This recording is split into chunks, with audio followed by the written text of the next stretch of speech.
Hello. This video is a response to a video by the YouTuber Armoured Skeptic, which in turn is a response video to the YouTuber Steve Shives on the subject of atheism and feminism, the way the two interact, the compatibility of the two, and general stuff to do with both of them.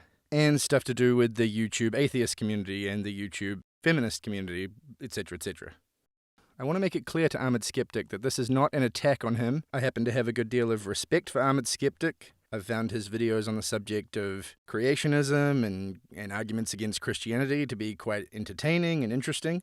The reason I chose to do this response is because of the arguments used and the issues raised, and not because of anything to do with Armoured Skeptic as a person or a YouTuber, because as I say, I respect him and I like many of his videos. I've never done a response video before, so I'm not sure how this is going to turn out, but I hope it will be informative and entertaining. I will be playing the entire Armoured Skeptic video within this one, except for the first couple of minutes-ish, which is just sort of him setting up the video. He doesn't really make any arguments, he's just sort of building up to the response to Steve Shives that he's about to do. Having said that, there are two things that he says in the opening sequence that I'm just going to quickly reference here. But I'm not an anti-feminist. I'm not an MRA, I'm not a MGTOW, I'm not part of the manosphere. Most feminists are reasonable people who just want a better world, but some feminists treat feminism like a religion and will ignore the truth and substitute it for their own imagined reality. As I said, from here on out I won't be skipping anything. I don't want to be accused of quote mining. I want to give as much potential for proper context as possible. Now obviously the side effect of that is that this video is probably going to end up being very long, but them's the breaks.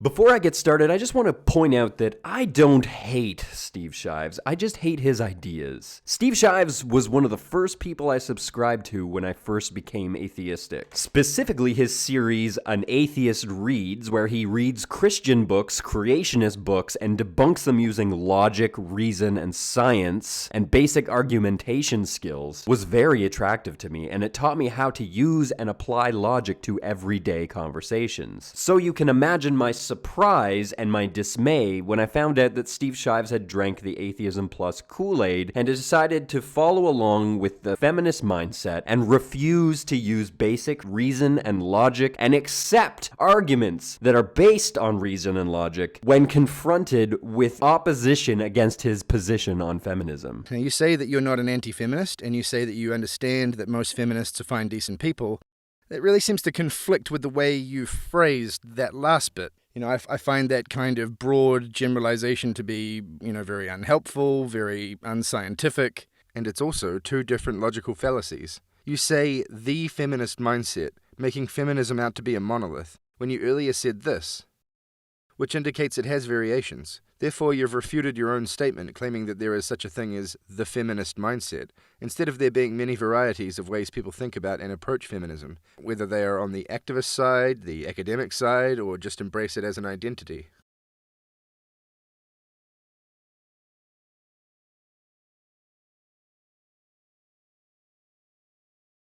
You're saying that Atheism Plus is a feminist group, or a group with a strong feminist presence. Atheism Plus is a problematic feminist group. You don't actually provide any evidence for that at any point, but I'm willing to take your word for it. So therefore, all feminist groups are problematic. Because not only are you suggesting that there is a feminist mindset, you are obviously suggesting it is problematic. We could probably argue all day about the motivation behind his suspension of his faculties in promotion of this one ideal, and maybe I will bring that up later on, at least in a blog on my website. But for now, we're just going to attack the arguments that he makes in this video. Interesting that you claim you're going to stick to attacking his argument immediately after attacking his character.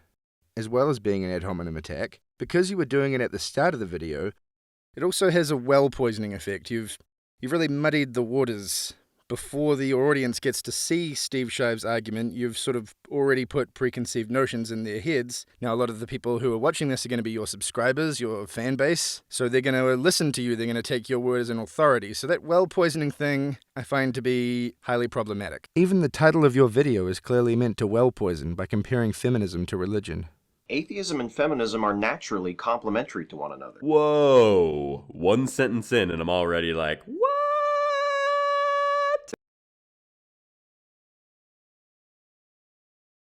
There is no human institution that has done so much in so many cultures across such a long period of time to hold women down as organized religion. Okay. For most of the history of civilization, the proposition that women ought to be treated equally to men was just as radical as the proposition that gods did not exist. Well, that's arguably false. But I feel compelled to point out, Stephen, that there are parts of the Western world that still think that the idea of saying there is no God is radical. But the only people who, en masse, I hear perpetuating the concept that women are not equal to men are third-wave feminists. It's not totally clear here whether you are suggesting that third-wave feminists are the only people saying that gender inequality exists, or whether you are claiming that, by and large, third-wave feminists are female supremacists, or at least lean that way. If it is the latter, I would call your attention to this. And for those that think it's not an extraordinary claim, within feminism, female supremacists are referred to as radical. So by saying that third wave is about female supremacy, you are suggesting that the majority of feminists are radfems. Anyone making adequate use of their critical thinking skills should hopefully understand why that is an extraordinary claim. I'm going to assume, though, that you mean the former, that everyone except third-wave feminists think that gender equality has been achieved already. I guess because that is your position, you assume that it is almost everyone's position. Here's a suggestion. This is Google Scholar. It searches through academic studies, scholarly articles, content from scientific journals, that sort of thing. I recommend using this, as it makes doing basic research really easy. If you type in gender inequality here, you will get 1.7 million hits. You'll find many different organizations and fields doing a lot of research and investigation into gender inequality. Much of it is by those within the social sciences. Many of them are studies conducted by governments. Guess what? Not everyone in the social sciences is a third-wave feminist, and feminists don't exactly have a history of being in control of governments.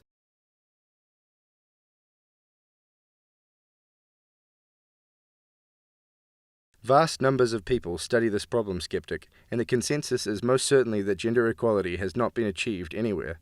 But you'll learn all about that when you do some research of your own using the method I suggested.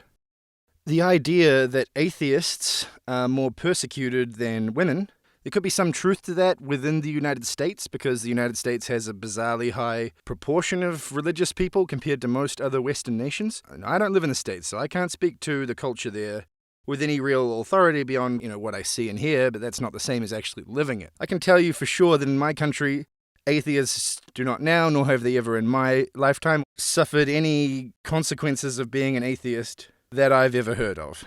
Now, obviously, there's an anecdotal fallacy element to this, but I think most people outside the United States would agree with that the United States is an outlier, it's an unusual case, and atheists in the rest of the Western world aren't overly likely to experience much in the way of systemic prejudice, whereas many women do often experience systemic prejudice due to their gender, in the United States and everywhere else. I want to make it clear that I will be using multiple senses of the word atheism throughout this video. So before you post an angry comment presuming to inform me that atheism means not believing in gods and that's all it means, let me say that I agree with the first half of that statement, but also remind you that not everyone uses the term to mean that and only that. Again, Stephen, I have to adamantly disagree with you here. But again, since you've clarified that you're speaking about the atheist community or a specific sect of the atheist community, again, I'm just gonna give it to you just to see where you're gonna go with this. Atheism can also refer to the community of atheists or the body of work produced by that community. Yes, there is an atheist community, but that community is connected by only one thing, and that is the fact that they have a shared disbelief in a god. You cannot just start tacking on other things to that community without getting a fight, regardless of your motivation and regardless of how noble your cause is. Just because two organizations or two groups have one thing in common does not mean that they are compatible. For example, there's a form of feminism that is sex negative. Don't you think people might have a problem with the idea of sex negative feminism joining forces with the Taliban because they both think that women should be covered up in public? The group you mentioned are referred to as SWERFs.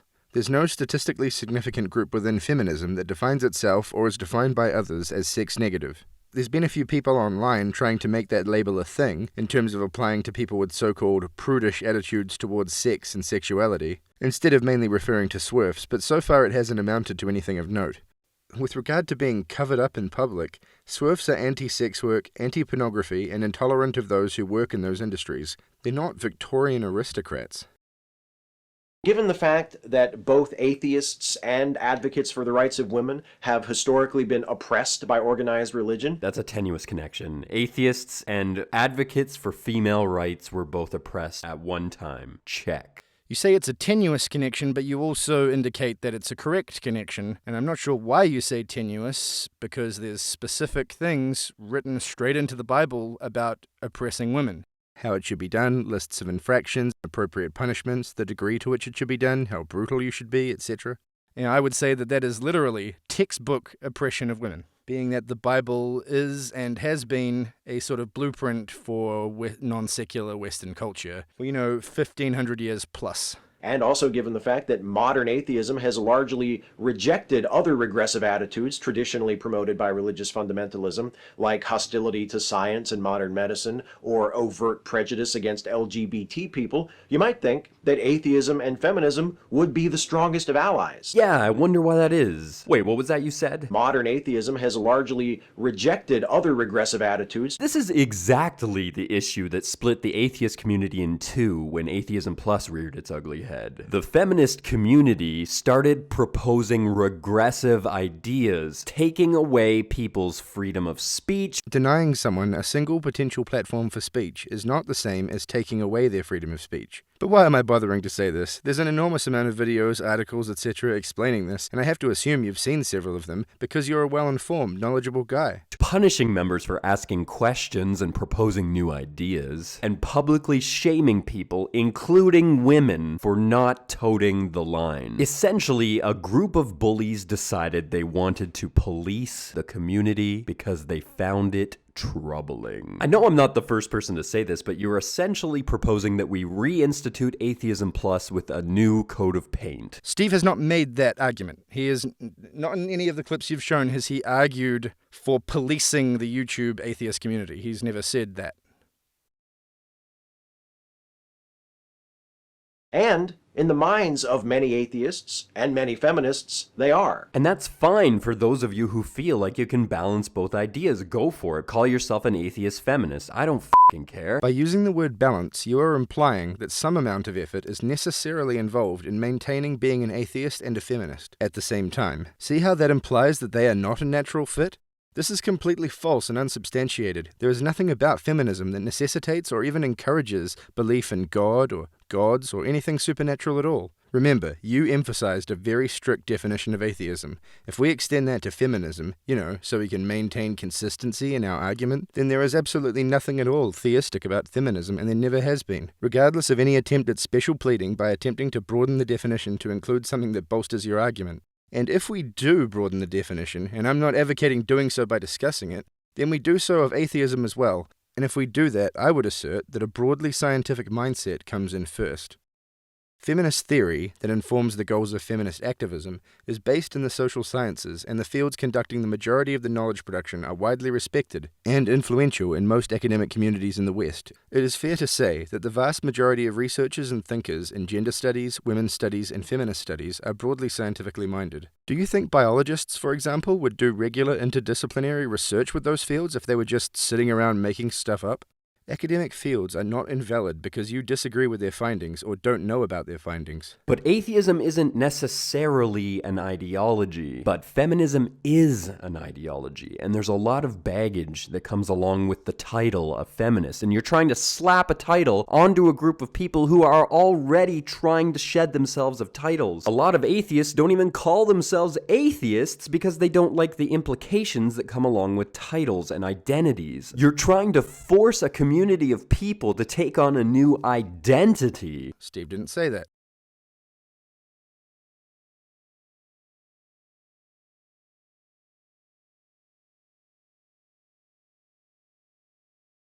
Thanks to the internet, I have a fairly large circle of friends and acquaintances who, like me, identify as both atheist and feminist. I think what you mean is... I have a fairly large circle jerk. of friends and acquaintances. We're just going to attack the arguments that he makes in this video. It's really cool that you have friends, Stephen, and thanks for bragging about that. But you've committed your first major logical fallacy here. Confirmation bias is not an argument. Confirmation bias is not a logical fallacy. It's a bias.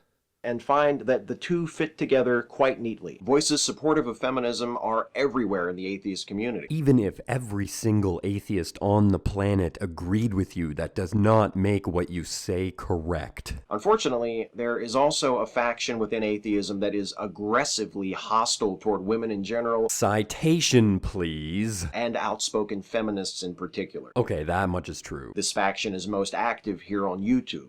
Within it are several of the most subscribed to atheist channels. These regularly feature videos attacking feminists, debunking feminists. This is a clear demonstration of confirmation bias. I'm going to return to the subject of confirmation bias and discuss it in more depth at the end of the video.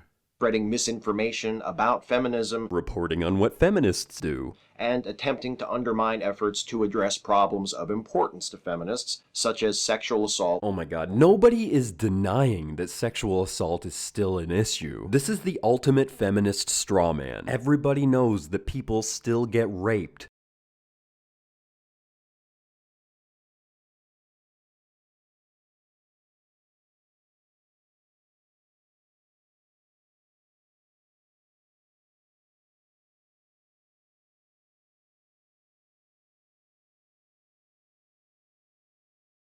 Hello everyone, 60 MGTOW here, and today I'm here to answer your question of what the hell is rape? Well, here's the basic answer, which I will elaborate upon. Rape occurs when a woman does not feel compensated for sex. It's that simple. Compensation can mean anything from money to promises, or even just a good fuck.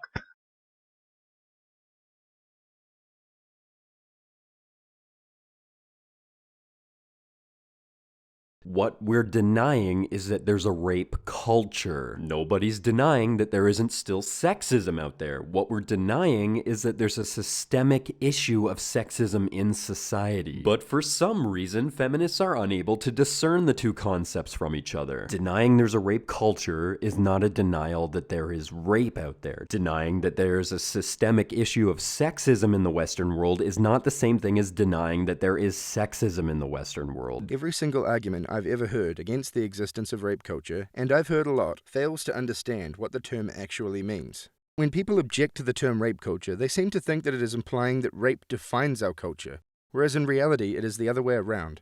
It is about how our culture views and understands rape and the effects of that. Many people think that the term rape culture in and of itself is implying something about the scope of it. This is a misunderstanding. In short, the meaning and study of the term rape culture is much less broad than many people infer from the title. Anti-feminists often say, everyone knows rape is bad, or nobody is celebrating rape, and similar statements. But this is a misunderstanding of what rape culture is. For the term rape culture to be valid, two things have to be true. Rape must be happening, which most people understand to be the case, and rape must be having some measurable effect on our culture. There are many, many things that have a measurable effect on our culture, from sugary snacks to Star Wars, and the term rape culture is not making any kind of inherent statement about exactly how much of an effect it has. It is just stating it has some effect. And generally speaking, when feminists bring up rape culture, they're bringing it up in the context of trying to lessen that effect. Because as it stands at the moment, the vast majority of that effect is negative. I think a big part of the problem with regard to people's misunderstandings has to do with the term itself, sort of like how people misinterpret the name Black Lives Matter. Rape culture as a title may not be ideal, but what it is referring to is something both measurable and extensively studied. The name originates from radical feminism in the 70s, but by the 90s it was in use among various social science disciplines studying rape. This book is, to my knowledge, the first major academic work to feature the title prominently, and it includes essays by sociologists, social psychologists, cultural anthropologists, and members of other academic fields. As with any complex topic, it is necessary to present more information than I am capable of producing within one short segment of a video. This book came out fairly recently, and it is a great overview and introduction into the various ways rape culture manifests and is studied. I highly recommend it to anyone wanting to understand what is meant by the term rape culture and wanting to see the evidence for it. One thing I often find with people who don't understand what it means, and therefore claim it does not exist, is that they will acknowledge various aspects of it, And what tends to be the case with those aspects is that they're the most visible parts of what rape culture refers to. Some examples of those would be the military rape crisis, the issue of campus rape, the fact that some members of society are more likely to get away with committing rape than others, like high school football stars, professional sportsmen, and some other types of celebrities. Other examples are the unusually low conviction rate for rape when compared to other he said, she said type crimes, and the massive backlog of unprocessed rape kits in the United States. Many people don't understand that this is the exact type of thing that is being referred to when people talk about rape culture. It isn't some statement about every single person in society and how they think or act. It is a collection of related trends. By acknowledging the existence of the trends, you are really acknowledging the existence of rape culture in general, because that is what the term really means, as misleading as the term may be on the surface. About the military rape thing, I recommend this documentary that came out a few years ago, and those same filmmakers also made a documentary about campus rape that came out a few months ago. There's also this book about campus rape. The reason that rape has a much lower conviction rate than other crimes that rely primarily on victim testimony is the prevalence of a collection of popular misconceptions about the nature of rape, referred to by academics studying rape culture as rape myths. These cover things like victim blaming, slut-shaming, the idea that real rape always causes physical injuries, that women cannot become naturally lubricated while being raped, that women cannot become pregnant while being raped, that most rapes occur in a stranger in a dark alleyway or guy jumping out of the bushes type scenario. And by the way, here is a book about the actual most common form, acquaintance rape. Defense lawyers in rape cases like to capitalize on the popularity of rape myths to generate doubt among juries, where that level of unjustified doubt does not usually exist in other he said, she said cases. I hope that now that I have provided some information about what the term rape culture actually refers to, you might reconsider your stance on it. This shouldn't have to be said, but I've lost count of the number of times I've been called pro-rape and a misogynist because I've denied those things. Well, I wouldn't call you those things, but if you deny rape culture while understanding what it actually means and doing a decent amount of research into it, I would call you a social science denialist.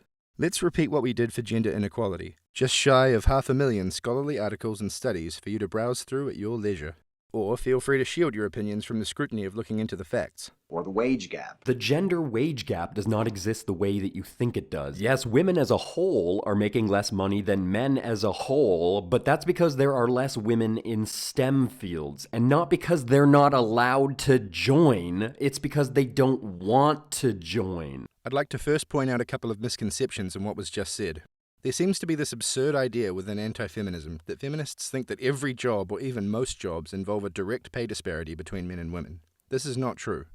The issue is much more complicated than that, and this is something that feminists by and large tend to understand. Steve didn't elaborate in the clips used here about what his specific understanding of the wage gap is, even though you state that it doesn't exist in the way Steve thinks it does. As far as I can tell, Steve never mentions how he thinks it manifests at all.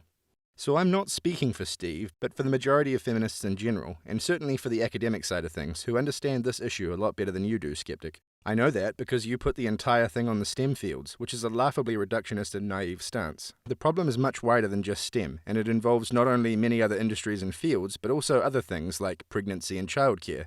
And regardless of what you think, sexism does play a role as well. There are many studies on this, and I'd recommend visiting Google Scholar to learn more.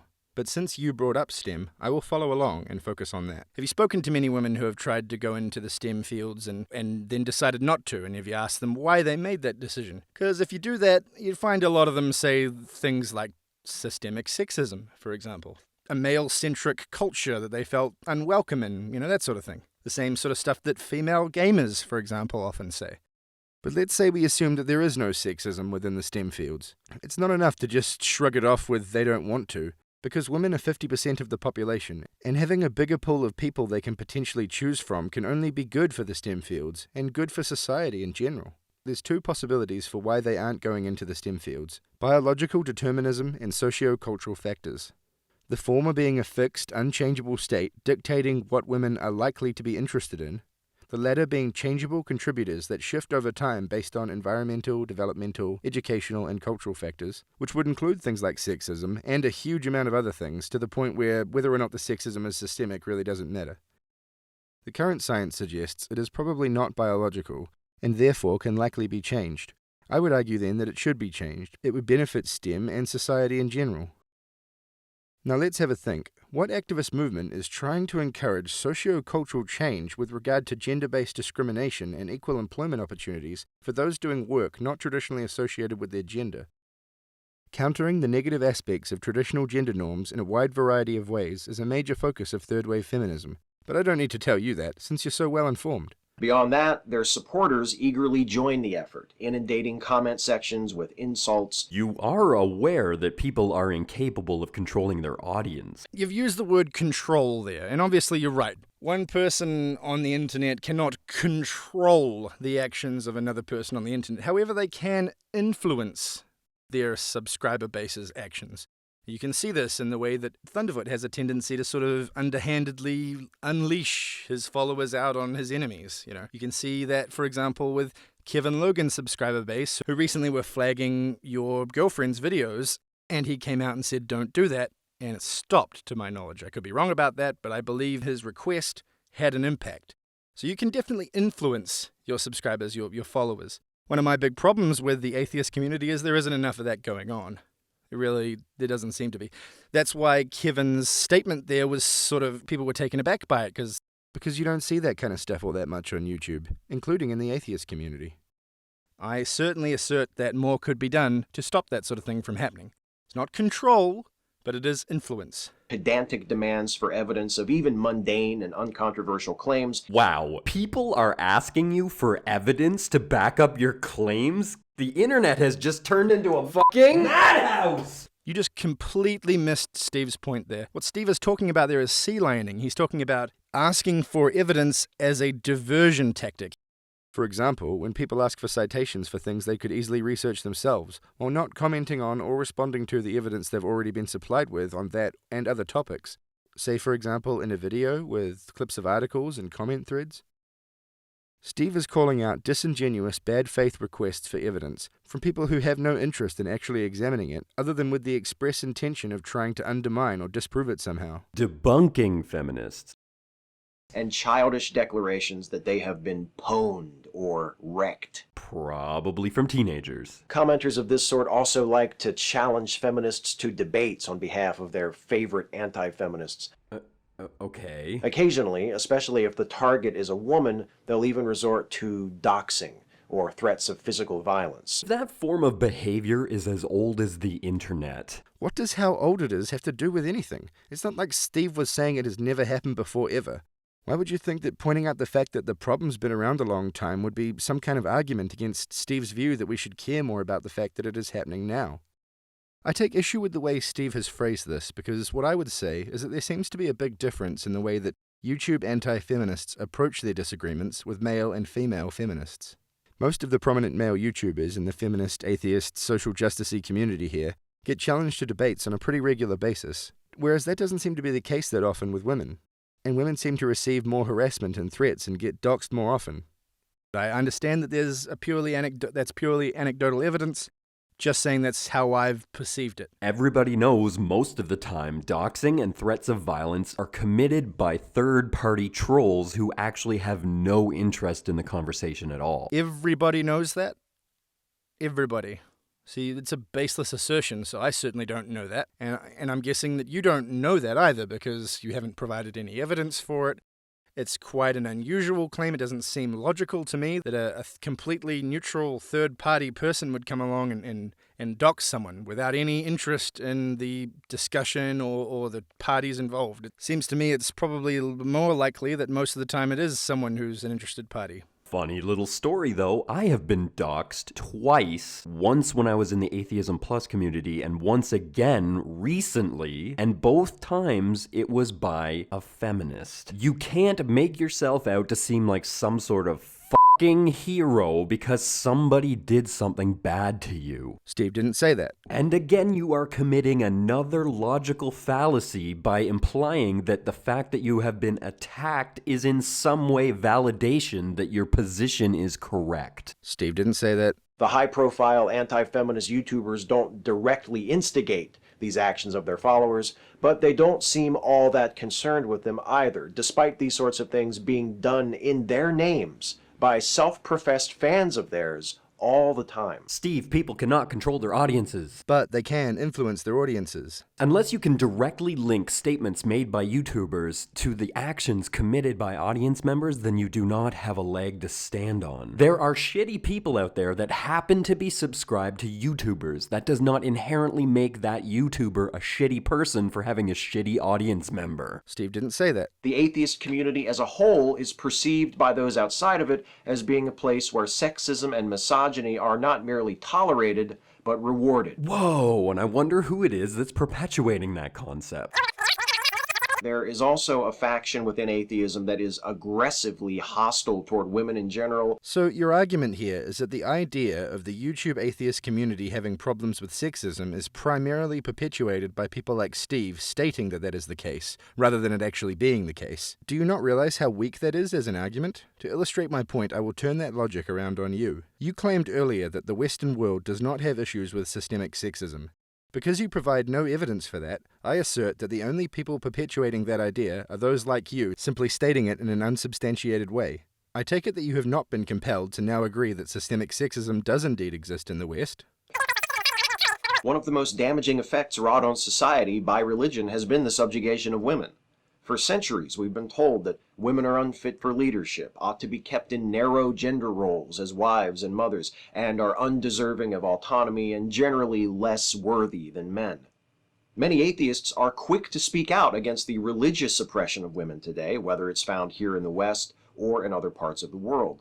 But if we're going to cite the mistreatment of women as a point against religion, shouldn't we be vigilant about identifying and confronting the mistreatment of women in our own communities? I would argue that we do. The difference is that we disagree on what those issues are. Religious oppression of women can be easy to spot. Churches have rules banning women from certain roles, imposing rigid standards of dress and conduct, establishing gender-segregated worship services, and so on. Yes, those are excellent examples, Steve. Those are what we call facts. But those are also all individual examples that we as a community of atheists address as we come across them. Oppression of women in the YouTube atheist community is not nearly so formal. I think you mean it's not so easy to prove that it exists. Yes, that is basically what he is saying, but I hope you're not claiming that because it is difficult to prove, that is somehow an argument that it isn't true. Many things are hard to prove or disprove, but that doesn't mean they are impossible to prove or disprove. It just means that you might need to have some knowledge or expertise in that area. You might need to do some research, which, by the way, is something I highly recommend. The hostility toward feminism. Women are not feminism. The petulant complaining in response to attempts to address sexism. Complaining about the attempts or complaining about the militant attitude of some feminists? And the outright withering abuse that greets women in this community. Citation, please. There are thousands of women that are subscribed to my channel. I find it really hard to believe that they have all been abused for being female atheists. Complete straw man. He didn't say specifically your channel, he said the community as a whole. And he didn't say all women. He said women in a general sense. The word all was not used. You're misrepresenting his argument. Add up to send an unmistakable message. You and your point of view are not welcome here. Normally I would agree that turning somebody away for their point of view is kind of a skeezy thing to do, but the point of view that's being perpetuated by modern third-wave feminism is that all men are sexist whether they know it or not, and all white people are racist whether they know it or not. No, that is not the mainstream view of third-wave feminism. Where is this majority of feminists that think all men are sexist? Have you talked to any feminists in the real world? Many third-wave feminists say that male sexuality can be problematic. And they're right. Have a look at this evidence. And remember, I said can be, not is always, so don't misrepresent me.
this is not an attitude that people take kindly to. We are basically being insulted to our faces for refusing to tote the line of the feminist mindset. We are not angry at feminists because they are women. We are angry with them for calling us racist sexists. Some people are racist and sexist. Are you offended on their behalf when they're called out for it? Many atheists also identify as humanists, or at least share many key humanist values. But it seems to me that no humanist worthy of the label would tolerate women being mistreated in their community. No, they wouldn't, but just like the atheist community, you have to demonstrate that that is a systemic issue within the community. Proof, Stephen, proof, for the love of f***ing God! Humanism and feminism don't stand in opposition to each other, and anyone who thinks they do has misunderstood at least one, and probably both, of those things. No, but you would have a hard time proving that they're on the same page in any way. No, you wouldn't have a hard time proving they're on the same page. I talked about the difference between egalitarianism and humanism in my video, A Brief Analysis of Misconceptions About Feminism. And in that section, I talked about how feminism is a humanist ideology because it takes into account the fact that we don't currently have a level playing field in our society. That's humanism. That's feminism. So, yeah, pretty compatible. What is it with your with us and against us attitude? You're not displaying a with us and against us attitude with your Kool-Aid rhetoric? Seems a little on the hypocritical side there.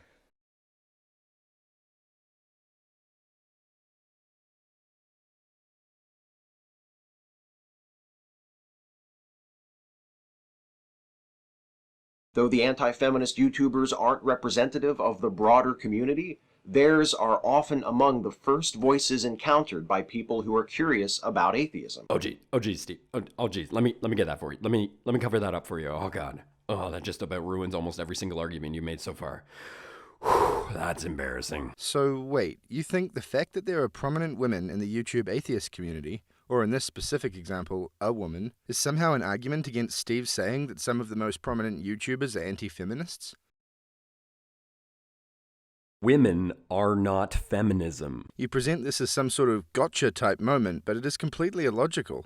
Steve is highlighting TJ and Thunderfoot and referring to them as both prominent members of the YouTube atheist community and anti-feminists. And you bring attention to Jacqueline Glenn as if her presence in the YouTube atheist community is somehow an argument against TJ and Thunderfoot being anti-feminists? They've both referred to themselves publicly on numerous occasions as anti-feminists and voiced many, many anti-feminist opinions and views. Suggesting that Thunderfoot and TJ don't count because Jacqueline Glenn is not a valid argument, Skeptic. Like most minority groups, atheists are often misrepresented. We need to make sure that the stereotype of an atheist as an angry, condescending male chauvinist is just that, a straw man that doesn't represent the general character of our community. I know that when you see this, you're probably going to say that that's not exactly what you meant, but you literally just said that atheists being misogynistic is a straw man, and you continue to perpetuate the straw man that atheists are f***ing misogynists. First of all, I think it's disingenuous to know that that's not what he meant and attack it anyway. Secondly, he didn't say it was a straw man, he said it was a stereotype. And in my opinion, he is correct. I'm a newcomer here, and a few months ago, I didn't know what the YouTube atheist community was. Once I did find out about it, I learned as much as I could, watching hundreds of videos going back as much as 6 or 7 years. And I have noticed a lot of misogynistic rhetoric circulating around the community. That's not to say that it is all I noticed. I have observed many trends, some of them good, some bad. My friend Demotivator is also new to the community, and he observed the same thing. So, in my opinion, there is a stereotype. Steve is right. What Steve is really saying here is that he wants to make the accusation that the YouTube atheist community has misogynistic elements into a straw man, not that it currently is one. He is saying that the accusation is generally accurate now, and that he wants it to become not accurate for as big a chunk of the community as possible. As long as there are these anti-feminists among the thought leaders, there will be some amount of misogynistic rhetoric going around, because misogynists are drawn to anti-feminism. But Steve wants to create a strong subgroup that firmly rejects anti-feminism for that reason. Disagreeing with a feminist and disagreeing with an argument made by a woman does not make one a misogynist. Steve didn't say that. We do that by speaking up for ourselves, by making our voices louder and more numerous than theirs. Yeah, fuck facts. Just be louder. To some of you, this may sound like I'm making a mountain out of a molehill. Pretty sure that's what my entire video has been about so far. But if the amount of anti-feminist rhetoric, not to mention the exuberant applause that often greets that rhetoric, is keeping atheist women Again, women are not feminism. from having a stronger voice in our community, and it is... Oh, is it? Are you going to provide any proof for that claim, Steve? Or just going to let that one linger? Just going to make another claim and not prove it? Steven? This is just claims unproven the video. And if that rhetoric consists not merely of honest, informed disagreement... You mean not only because you have received a lot of honest and informed disagreement. I think you could easily argue that my video is honest and informed disagreement. Honest? Yeah, probably. I doubt you're intentionally misrepresenting the truth. Informed? Not so much. but strawmanning and demonizing of feminism of the sort that we would never tolerate were it directed at atheism, and it does. I don't know about the strawmanning, but the reason there's demonization of the feminist community is because many feminists respond to criticism by calling their detractors misogynists instead of defending their claims. And this isn't a strawman because you yourself call your detractors misogynists in this video, Stephen. I've spoken out strongly in support of feminism numerous times, and it's always incensed a certain portion of those who watched those videos. Yeah, I wonder why that is. Either grow up and learn to accept the fact that we live in a society where there is gender inequality and where it disadvantages women, and that is a problem that needs to be addressed, or toddle off to the men's rights movement subreddits and bitch and moan with the other guys who are upset at the unfair divorce settlement, or because they never get to see their kids, or because the girl they like won't go out with them. There's a place for you. It's called the men's rights movement. It's a little bubble of misogyny on the internet that you can go and be with your own. Fuck the men's rights movement! They will love you and support you for everything that you are, a deeply oppressed holder of a penis whose life has been ruined by these mean, nasty women. Personally, I have no use for you. Okay, so Steve starts out by making the extremely uncontroversial statement that currently human societies do not have full gender equality. Well, uncontroversial to anyone whose insight into this subject extends beyond preconceived notions, Texas sharpshooter fallacies, and baseless assumptions. He then goes on to say some very harsh things about the men's rights movement. So I guess your point is he's not exactly impartial on this matter. That's a fair statement, but do you not see how it is a little bit hypocritical to point this out when you yourself are clearly heavily influenced by confirmation bias and a lack of objective investigation? You're on very shaky ground with this argument. Just like many other feminists that I've come across in the last year alone, you call anybody who disagrees with feminism an MRA. At this point, you're doing a lot of Steve's work for him in terms of his point about strawmen, about, those making statements against feminism relying on strawman arguments. I mean, this is like the argument misrepresentation Olympics. I don't remember Steve saying that all people who disagree with him are MRAs. Can you show me the bit where he said that? I don't think he said that. This is like you saying that they're a white nationalist or a Nazi or something. It's like a label you give them. Sometimes labels are appropriate, and, some of the YouTube atheists are MRAs. Or what Captain Andy calls an INAM-RAB. I'm not an MRA, but if you spend a lot of time, going into their talking points and discussing their issues, and say, for example, making hostile response videos to people talking about the MRM, then that's called If It Quacks Like a Duck. But again, I'm not saying all YouTube atheists are MRAs or everyone who disagrees with feminism is an MRA. I didn't say that. Steve didn't say that.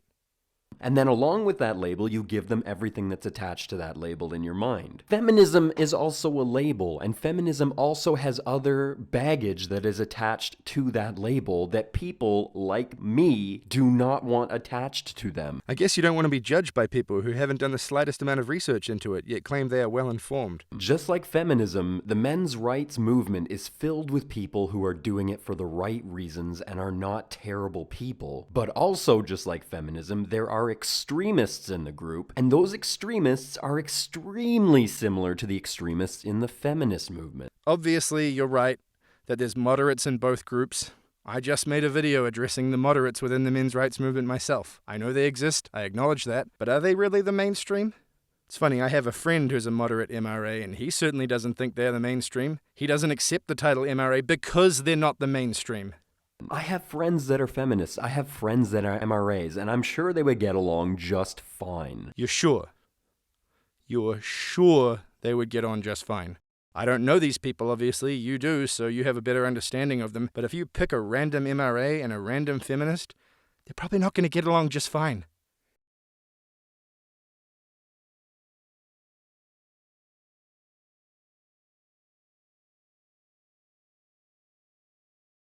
But your two movements focus so much on how different you are from each other when ultimately you both want equality for everybody and just refuse to accept that you have that in common, but also refuse to work it out amongst yourselves. And then now you're dragging the entire fucking atheist community into this argument, and we have no business being in this argument. Both sides basically hand out the same pamphlet. The feminists say, do you believe that women should be equal? Well, if you do, then you're a feminist.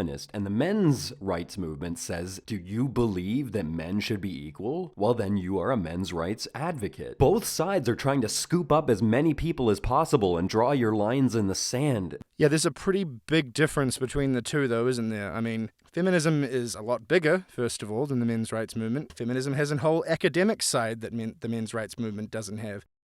My point here is they're not exactly comparable. The way you talk about them as if they're perfectly comparable. That's really not the case.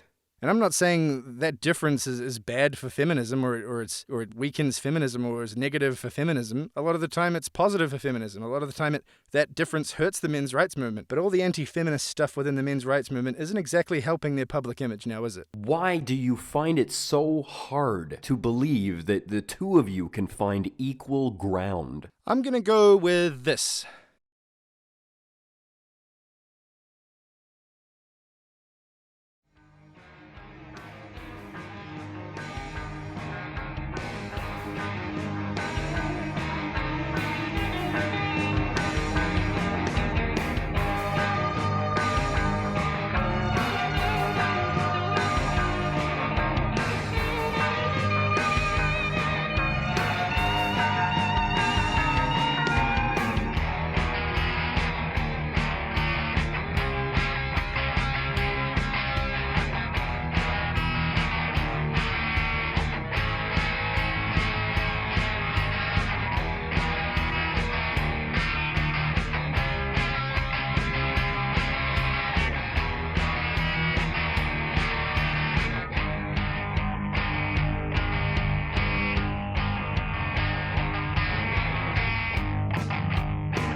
Okay, this is the first AVFM family reunion. We are celebrating the beer company in Dallas that would not kowtow to feminists, and now we have video proof of every man in the men's movement who told Jessica Valenti no to a blowjob. And I'm gonna get close-ups of all you motherfuckers. That's right. Hello, Jessica. Hello, Jessica. Here's a dick you won't suck. Oh, there's another dick you won't suck. Oh my God, there's just thousands of dicks that don't want you to suck it. Okay, thank you very much. No means no, bitch. No means no, bitch.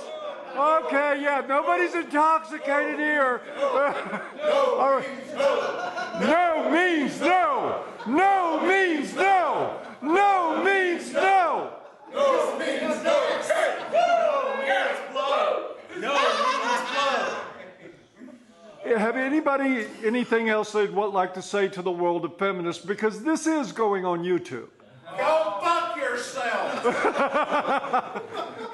Well, we've already said that a few times. Oh, so thanks for all the fish. Tell us more about good rape. Hey, listen, Amanda Marcotte, your pussy stinks. Truth is not hatred. All right, uh-oh. Hey, girls, look into your future. A lot more of this shit's coming. It ain't gonna be fun except for us. All right. There you go. Hold out. Bye-bye. Thank you. Thank you, everybody. Oh, you gotta get that up tonight. Send me a link to it, because I got it. Link hell, just give me back the card.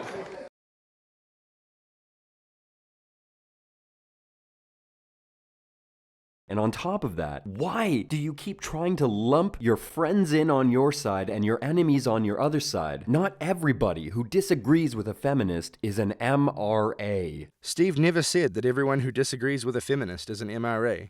It's almost like you're arguing against a position he didn't even really take. The hashtag feminism is awful is really popular with MRAs.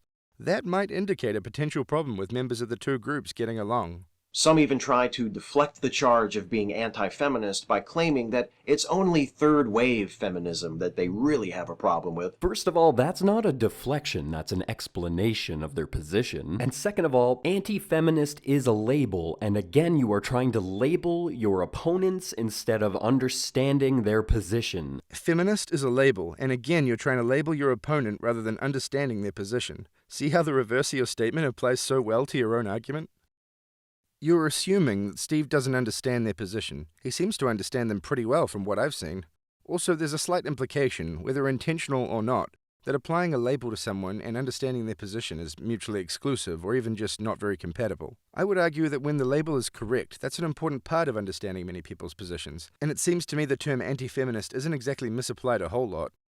Like, for example, with regard to people who just make negative assumptions about feminist issues or theories and models from the social sciences without doing any actual research. I've also lost count of how many times I've received indignant comments declaring that though I call myself an atheist, feminism is my true religion. A religion, as any self-professing atheist worth a damn ought to know, is typically defined as a belief system based on divine revelations and dogmatic principles handed down from unquestionable authorities. Yeah, you just perfectly described third-wave feminism. Is he even paying attention? So you believe that divine revelations and dogmatic principles handed down from unquestionable authorities is a perfect description of third-wave feminism? And you claim to not be an anti-feminist. Divine revelations. So you think God tells feminists what to do? Or maybe some other form of divinity? And you think feminism is dogmatic. Incontrovertibly true, huh? What, so you think all third-wave feminists agree on everything then? In reality, I probably disagree with roughly the same number of people and ideas within the feminist movement that I agree with. Which is how it should be in any healthy activist movement. That's how Second Wave was, and they achieved essentially everything they set out to achieve in terms of their core goals. And I guess there's no disagreement between the academics of Third Wave then. Well, obviously I should just take your word for that, since you are so knowledgeable about feminist academics, being that you never even once acknowledged their existence in this entire video. Here's a tip for the future. If you want to pretend to not be an anti-feminist, maybe don't compare feminism to a religion. It kind of gives the game away, just a bit. Anyone who believes that something like a divine revelation is necessary to recognize the ongoing oppression of women, or that feminists are mindless followers of authority, needs to take his head out of his ass. Your revelation, divine or not, is that the world is controlled by some sort of patriarchy that is intangible and impossible to prove exists. Before I get to the impossible to prove thing, I just want to quickly address your use of the word intangible. Do you expect something sociological to be tangible? It is an aspect of human will and human actions, not a loaf of bread. Criticizing the legitimacy of something sociological on the basis that it is intangible is like criticizing an apple for being a fruit, or criticizing a poem for being made up of words. It doesn't really make any sense. Moving on.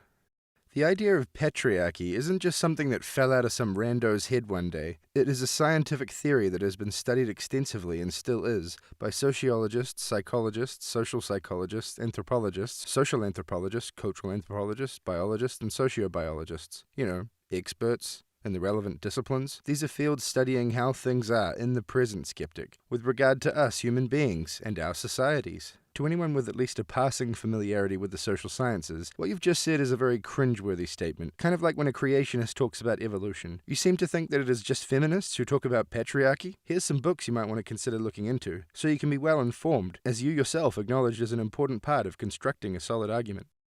My video is honest and informed disagreement. Again, not saying you're lying. I use that clip for your reference to informed disagreement, though I would say attempting to argue against something without knowing anything about it is guaranteed to result in an intellectually dishonest argument. Anyway, onto the books. This is one of the most widely read and important of all sociology textbooks. It discusses many sociological theories, models, and concepts. One of those is patriarchy. It discusses patriarchy as a falsifiable, proven element of all human societies. You know, science. This is another of the most widely read and important sociology textbooks. It too discusses patriarchy, as a real thing, strangely enough. Here is another sociology book that brings up patriarchy, and weirdly, at no point does it say it doesn't exist or can't be proven to exist. Quite the opposite, in fact. Curious. Oh, one more textbook, just for the hell of it. This book is by one of the most well-known and respected sociologists in the world, the word theorizing there being used in its academic sense, by the way, as in something known to be the case due to extensive observation and repeated investigations with consistent results. You know, science. Here is another book by a respected sociologist that discusses patriarchy, among many other things. Discusses it as in, like, it's a thing that exists in human societies, right now, all over the world, in every society. Just saying. And here's another one by him. Here we have a book by a sociobiologist on the subject, and another one. Here's a book by a psychologist that talks about patriarchy a lot. Here's another 10 books written by academics that discuss patriarchy as something proven to currently exist.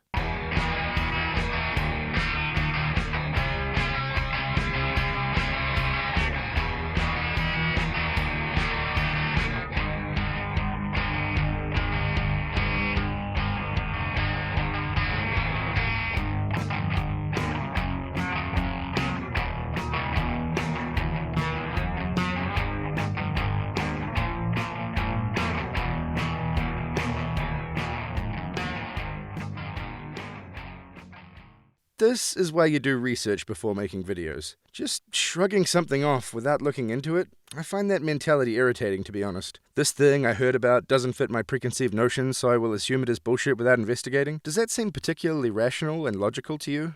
And the most outspoken members of third wave feminism, the authorities if you will just literally make things up, pull things completely out of their ass, and the feminist movement just eats it up. I find when constructing an argument, it is best not to just make an unsubstantiated statement and not elaborate on it at all, or give any examples, let alone evidence for those examples. That way your argument doesn't just immediately fall apart under mild scrutiny by someone like me. The authorities of third-wave feminism are academics and scholars, not whatever activists are speaking loudest, in the same way that the authorities of the environmental movement are climate scientists.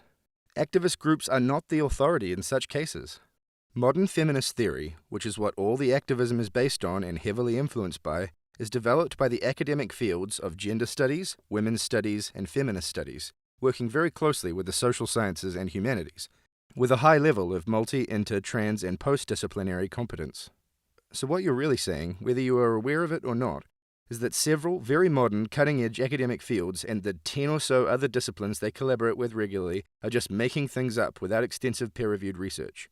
You accuse vast numbers of highly intelligent people who have dedicated their careers to the study of something you yourself obviously have not done much research into, of just making stuff up. You're disagreeing with the findings of disciplines that follow the scientific method without even knowing what those findings actually are. That's the sort of thing creationists do. Such a worldview is only possible if the perception of the person holding it is clouded by ignorance or warped by unconscious bias. Two conditions that we who fancy ourselves skeptics strive to correct, do we not? I know you think that you just proved that you can't be in a religion because you're a skeptic, but instead you've accidentally proven you can't be a skeptic because you are in a religion.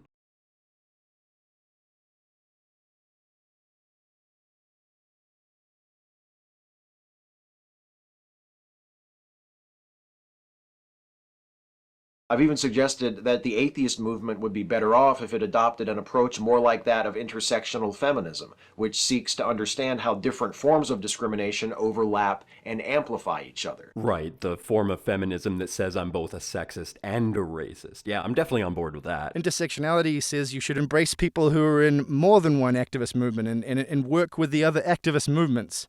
Intersections, yeah, with other activist movements. I find it interesting that the form of feminism that's the most inclusive and the most diverse, that's the one that anti-feminists and people who don't like feminism, that's the one that they tend to dislike the most. What good is an atheist movement that primarily concerns itself with the most privileged members of the atheist community and treats women, people of color, and LGBT folk as afterthoughts? What? Can you prove that that is the current state of the atheist community? The answer I get most often from people who don't like this suggestion, and to be clear, there are plenty of my fellow atheists who agree with me and are, in fact, way ahead of me on this, is that I'm trying to make atheism into an exclusive club, where only atheists who also agree with me on other stuff that isn't directly related to atheism are welcome. This objection misses the point of intersectionality. Yeah, kind of like you just did, Skeptic. Which encourages diversity. By highlighting issues of concern to people who are already in our community, but are often overlooked. An intersectional atheist wouldn't necessarily be someone who wants the movement to be even broader and more inclusive than it already is. No, it doesn't miss the point of intersectionality. You're essentially trying to force a community of people that have one thing in common to completely change the meaning and the spirit of that identity. This fallacious idea that Steve wants to somehow change the identity of the YouTube atheist community is a recurring theme here. Here's what you seem to not understand. What Steve wants to do is create a new subgroup of atheism, intersectional atheism. Making a new group does not magically mean the old group disappears. That's not how it works, and your rational, logical mind should probably have figured this one out on its own, to be honest. But yeah, creating new groups does not mean old groups suddenly vanish into thin air. Valuing the contributions of a wide variety of people with a wide variety of ideas. But how do you get a wide variety of views if you are policing your community? Yeah, because Steve's just gone on and on about policing the atheist community, hasn't he? That's what he's talked about that the whole time. He just drones on and on about policing the atheist community, about censoring people. That's what he wants to do, right? Yeah, that's not mischaracterizing his views at all, is it? But what about the charge that feminism and atheism just don't belong together?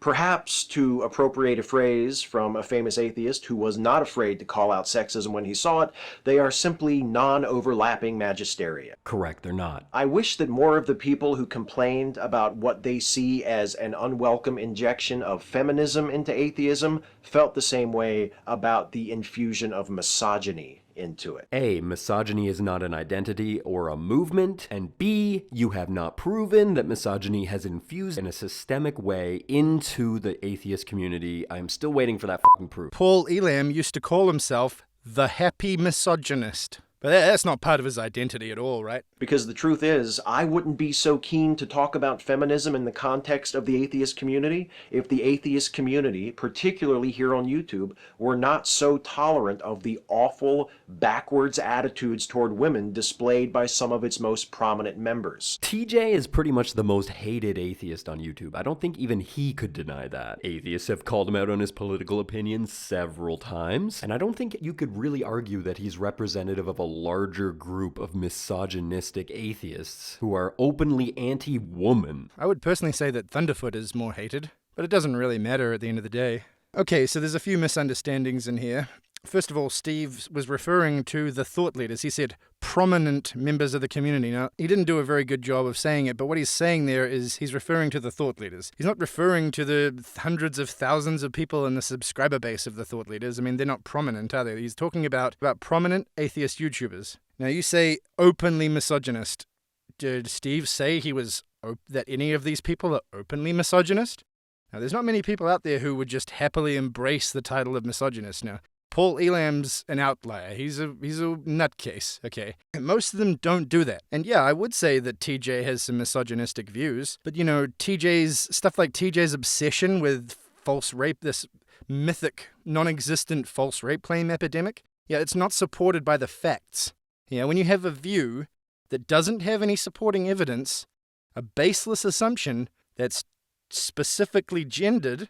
You know, he's not going around accusing men of making false rape accusations against women, is he? No, it seems specifically gendered when he's talking about it. He's talking about women making false rape accusations. His claim has no evidence. It's completely baseless, yet he clings to it, despite claiming to be a rational, logical individual. Psst, that's sexist. Why are misogyny and anti-feminism regarded as things we just have to accept as an unavoidable part of an ideologically diverse community? People do not openly accept misogyny. Misogyny gets called out all the fucking time on the internet. You know why it gets called out all the time on the internet? Because it's rife on the internet. It's all over the place, including the YouTube atheist community. If it wasn't there, people wouldn't be calling it out. But you do have to accept the fact that it is an inevitability within a diverse community. But feminism is regarded as unwarranted and intrusive. Yes, because feminism is going around telling everybody that they are a sexist and is trying to police our actions and our words. Wait, now instead of saying all men are sexist, now we're just saying everyone's sexist. Okay, no blatant misrepresentation there. Can you see why people complain about straw men now?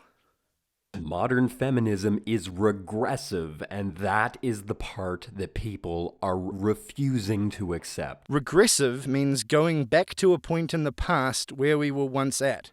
What aspects of modern feminism want to take us back into how we were in the past, and what aspects of the past are they trying to bring back? And don't say freedom of speech. We've already discussed the difference between free speech and platforms for speech, and the fact that only the government can take away freedom of speech. When you call something regressive, but you don't explain what you mean by that specifically, and you don't elaborate at all on it, I mean, it becomes basically a meaningless statement. What are you talking about? What is specifically regressive about it? What aspect of previous Western society are we feminists trying to get back to? Are we trying to get back to a time when EEO didn't exist? When highly sexualized depictions of women were even more common in society than they are now? When women didn't have the right to vote or go to university? Or own property, maybe, or inherit wealth. I mean, what specific part are we trying to get back to? And look at this website Steve's using as an example. Pro-male anti-feminist technology, gynocentrism theory, MGTOW.com.